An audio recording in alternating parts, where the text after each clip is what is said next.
Hello and welcome to your in-depth weekly horoscope for week commencing the 30th of January for the Sun or the Ascendant.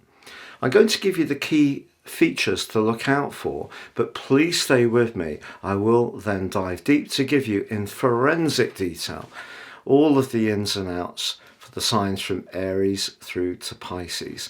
If you're a returning visitor to my channel, thank you so much for joining me once more. If you're new, it's great to have you with me.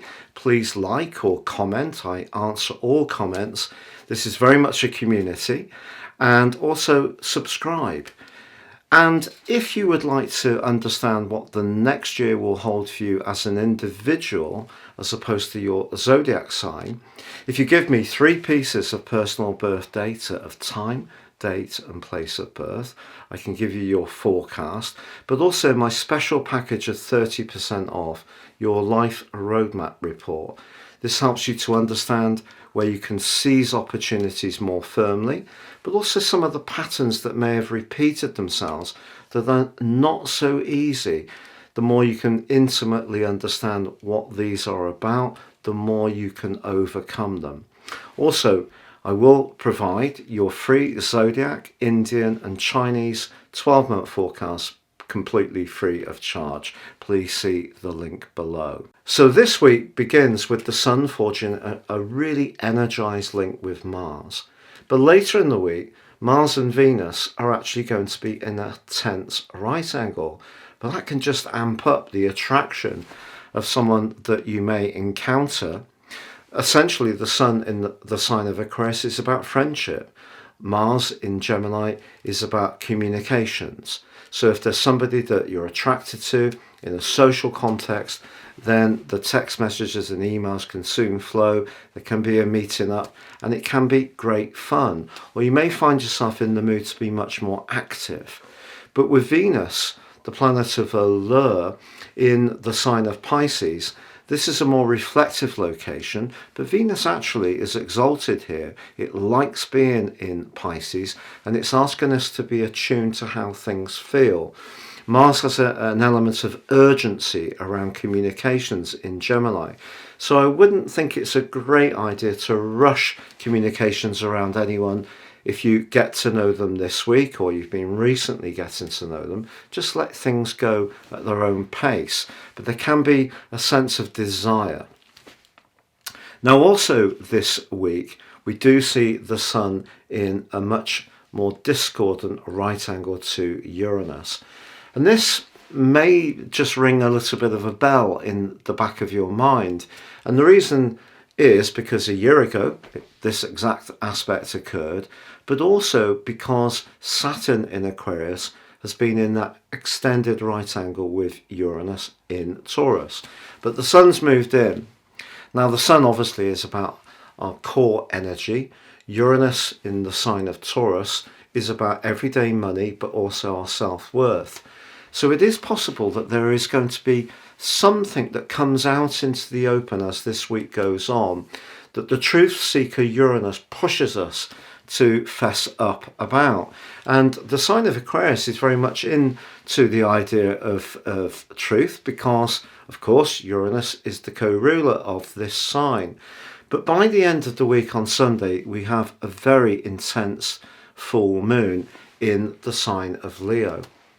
This is a culmination event. If we look back to 6 months ago when we had the Leo new moon, that forged an amazing trine with Jupiter. It was very much about showcasing our talents, our desires, our passions.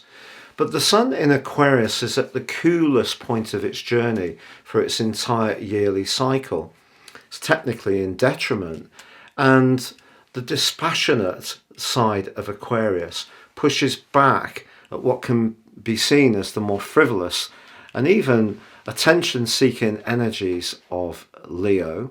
And because the Uranus energies in Taurus is very much about how much something's worth, but it can be an erratic energy, this is not the best of times to speculate. So over the next 2 weeks, I wouldn't be risking any resources on any get-rich-quick scheme, or if a friend recommends buying something that just seems to be absolutely amazing, I'd slow things down.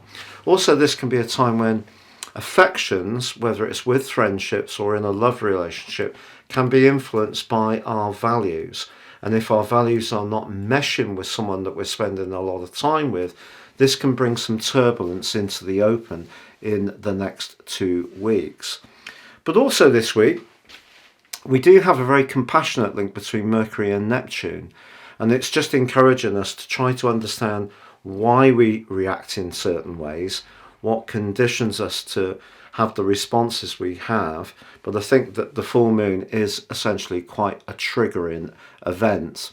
Please stay with me for your in-depth forecast for each of the 12 signs. So Virgo, your week commencing the 30th of January forecast sees you make your way into the month of February in really a dynamic way.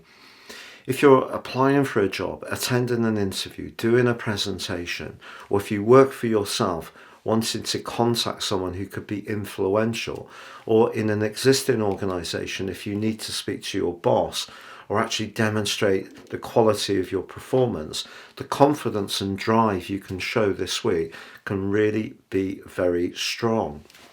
But also, although the Sun and Mars forge a really influential and helpful alliance, which helps all of what I've mentioned, the Sun's also in a discordant angle with Uranus, and that energy which has dominated over the last couple of years, where it's been difficult to pivot between that sense of responsibility and obligation that you have so strongly, and another part of your nature that's wanted to break free.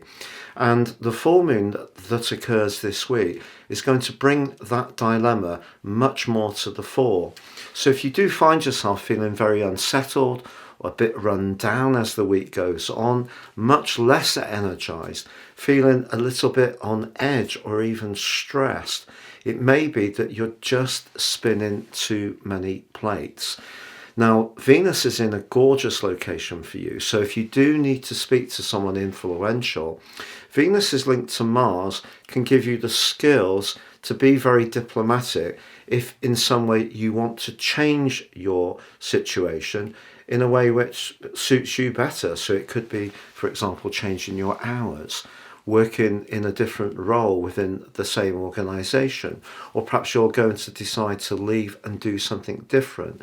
Because if a job or a lifestyle choice or an approach is not giving you that sense of feeling not in control of others, but just in control of the routines that give you a sense of feeling, just at ease with yourself, if you are feeling that you're being pulled in so many different directions, the impact can be on your nervous system, on your sleep, and on creating a sense of exhaustion. So although the Sun and Mars is an awesome angle to start off this week and to start off the month of February, just be aware that you need to stay conscious that you only have so much available emotional, physical and spiritual energy to give all the situations in your life, and you do need to keep something back for yourself to make sure you get the rest, recuperation and rejuvenation that's important for us all.